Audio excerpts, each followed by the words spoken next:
Había una mujer llamada Susana de 65 años que había pasado gran parte de su vida cuidando de su familia y trabajando como costurera. Con los años su vida fue cambiando.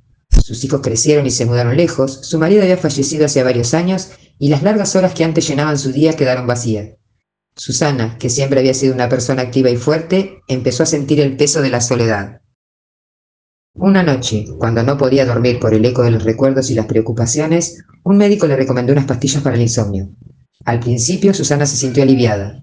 Finalmente podía descansar, pero poco a poco las pastillas se convirtieron en algo más que una ayuda ocasional.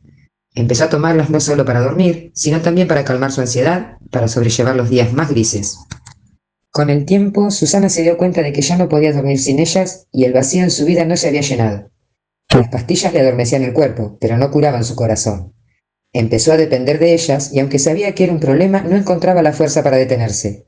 Las visitas de sus hijos eran cada vez más espaciadas y su nieto Emiliano, a quien adoraba, vivía en otra ciudad. Un día recibió una llamada inesperada. Su nieto, que ya era adolescente, le dijo que volvería a vivir a Tresa, para estudiar en el instituto terciario. Susana sintió una chispa de alegría que hacía mucho no experimentaba. La idea de volver a tener a Emi cerca le devolvió algo de lo que creía perdido, la ilusión. El primer día que llegó su nieto trajo consigo una energía que hacía mucho no entraba en esa casa. Hablaba del futuro, de sus sueños, de sus planes, y Susana sentada junto a él sintió como si una nueva vida le estuviera siendo ofrecida. Esa noche miró las pastillas en su mesita de noche y por primera vez en años decidió no tomarlas. Pero no fue tan fácil. El camino para dejar las pastillas fue largo y complicado. Hubo noches en que el insomnio era insoportable y días en que la ansiedad la superaba. Pero Susana no estaba sola.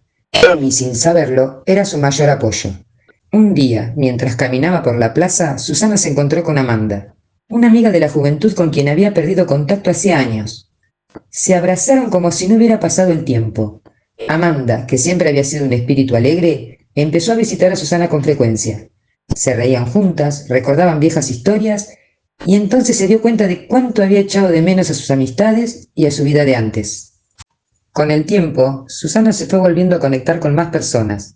Se unió a un club de lectura, empezó a ir a yoga y redescubrió el placer de cocinar.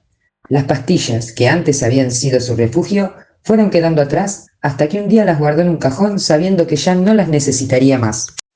La vida de Susana no era perfecta, pero había aprendido que el dolor y la soledad eran parte de esa vida, pero que también lo eran la alegría y el amor. Y ahora, con su nieto cerca y amistades recuperadas, sabía que siempre habría algo por lo cual despertar cada mañana sin necesidad de pastillas que apagaran sus días.